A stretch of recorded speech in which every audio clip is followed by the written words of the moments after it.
Hey there, cats and kitties. I am the Blues Man, Johnny Blues, and with this video, I'll be discussing my thoughts on Series 9, Episode 4 of Doctor Who, Before the Flood. And right out of the gate, rock and roll Doctor in full effect. Absolutely loved the 12th Doctor, Peter Capaldi's breaking the fourth wall, and essentially, putting into practice the whole bootstrap paradox in time travel theory, all those kinds of things. I'm somebody who has a, back history and love for time travel, and I've done a lot of reading about all different kinds of, quantum mechanics and theorems and, paradoxes, theories along those lines. And so I love that we have this very much being a descriptive point using one of my all-time favorite classical composers, Beethoven, for example. And of course, the Doctor rocking out, and then that going right into, of course, the opening theme with that heavy rock and roll vibe to it. Just absolutely loved it. I got goosebumps. And what follows as we find, the Doctor and his sort of impromptu companions, most notably Alice O'Donnell herself, who I am championing for, find some way to bring her back. Spoiler warning.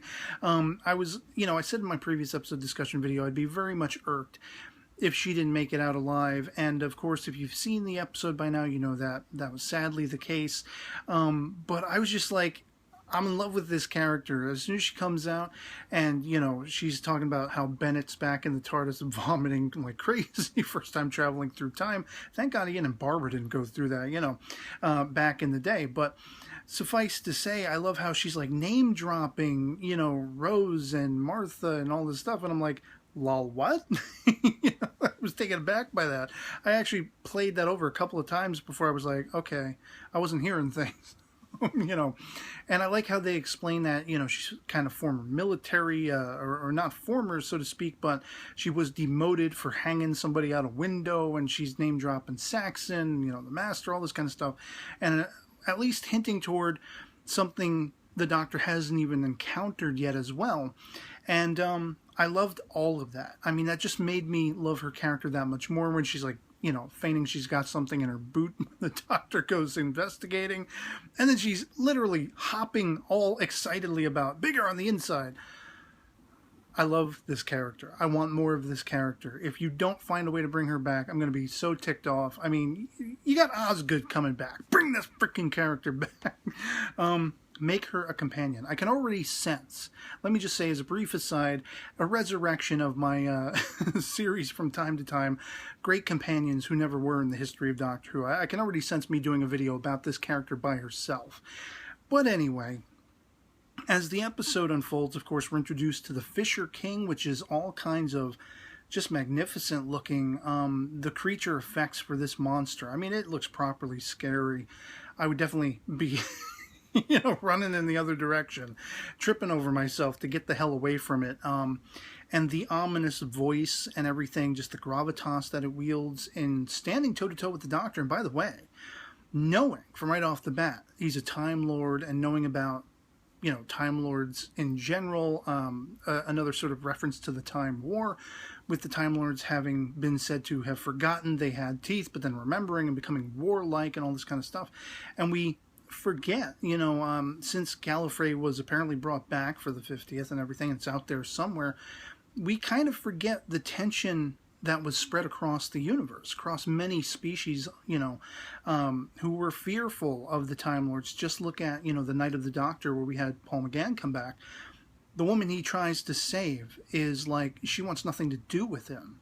And so there are still species out there who are going to be very much, still cut to the bone of emotion when it comes to encountering the Doctor and Time Lords and all this kind of stuff. And I like that was put back into play, so to speak. It was subtle, but I like that it was brought back into the equation, because there are still lasting effects. It's very much akin to what the Doctor says. He describes the, manipulation of time, how it has after effects. It's like ripples on a pond.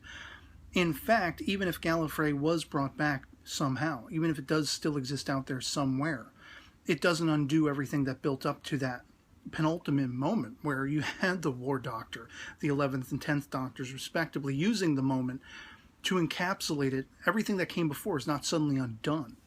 And I like that that's still a thing, because we haven't heard about that for a little while, and having this Fisher King be very much, sort of the hallmark of, hey, that is still a thing in this episode, makes it that much more ominous, his interaction with the Doctor.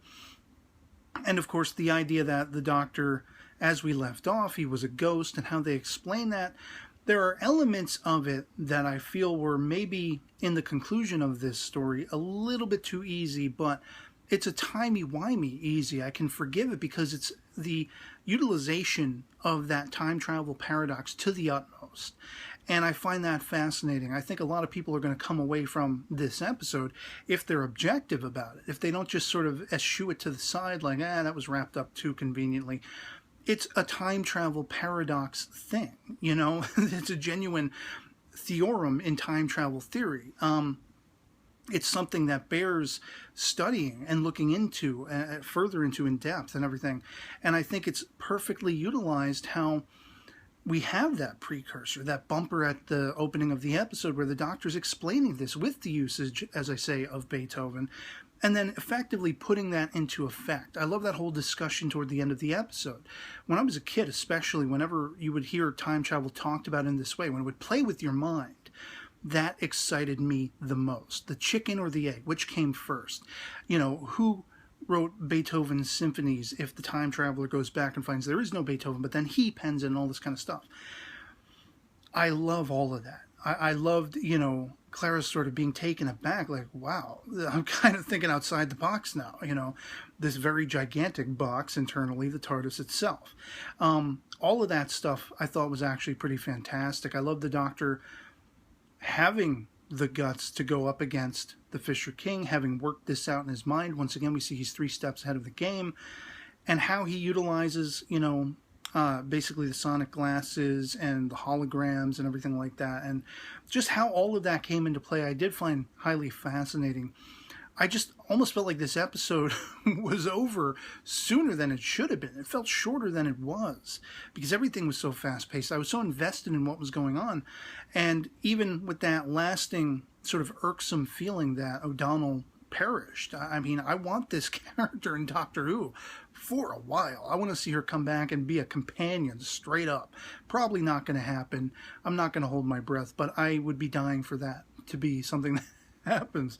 Finding out that she and Bennett, there was something unspoken between them. She seemed to know about it. In her dying moments, she acknowledges it. And that was adding insult to injury in a way, but I like that Toby Whithouse is able to then also bring in sort of a happy ending as well with Cass and her interpreter, and Bennett's telling him, tell her how you feel. I wish somebody would have given me that advice. Life is short, act on your feelings and such like that. Unfortunately, in life, you're not always going to find somebody who's reciprocative and feeling the same way about you that you do they, or them, as it were. And it's one of those things where life moves on. You just gotta not be as overtaken by the hardships. I mean, we all go through hardships, we all go through down moments and all these kinds of things, and Bennett's going to be carrying that on with him, presumably. I'd even say, make him a companion, but I would want O'Donnell in the frame as well. But the thing about that is, with Cass and her interpreter, it just ends with this sort of satisfaction, because I love how tense the momentum of the episode got surrounding her character, because of course she and Clara, they're going to investigate, find the interpreter guy. When he's going to look for the phone and everything, he doesn't have the message contained within the ship embedded in his psyche, so he would be tentatively safe, and so they send him to go get it. And when they're searching around for him, gets split up, and that Cass cannot hear what's going on. Yet I love how kind of the daredevil thing, she's like using her other senses. There's a strong truth to that idea of, your other senses compensate for the loss of one of them, And in this case, whether it was a sixth sense, like that feeling of being watched or whatever the impetus is that makes her get down on the floor, and she can sense the vibrations of that scraping axe that, for all intents and purposes, the spirit is, following her, carrying. I loved that. I love that she just sort of manned up and ran right through him before it had an opportunity to kill her and all this kind of stuff. She goes to save Clara, in fact, and all of that. I was really compelled by that, because here we see a deaf woman who is very strong, very intelligent, and everything like that. And that is something that is going to inspire and cause the aspirations of many, especially, you know, younger people who may have these different disabilities and such like that. And that, to me, there's just so much about this episode, about this two-parter especially, that resounds. And it's not just great entertainment, it's great commentary, great examples of humanity and all these kinds of things, and very compelling creatures, and, you know, again, the time travel, the science fiction-y, but also science reality being put into effect, the cause and effect, if you will, being explored of this particular kind of paradox, all that stuff. You know, I mean, I don't feel necessarily like it was leaving me as impactful as the first 3 episodes of Series 9, if I'm honest. It didn't feel as weighty and impactful, but I can't overlook all the good that was put into it. I mean, it was, for what it was, a satisfying conclusion, and at least for me. So I'd love to hear from you guys in the comments below what you thought of episode 4, as I say, of Series 9 of Doctor Who, Before the Flood. If you've seen it, if you enjoyed it as much as I did, if not, why not? Let me know in the comments below. Love having the conversation with you guys. We can agree to disagree, you know, it's basically to each their own in a bag of chips, as I always say. If you loved it, hated it, let me know what you thought of it. And so, yeah, otherwise that'll be pretty much it for me on this. Hope this video finds you well, and I'll catch you all later. Peace.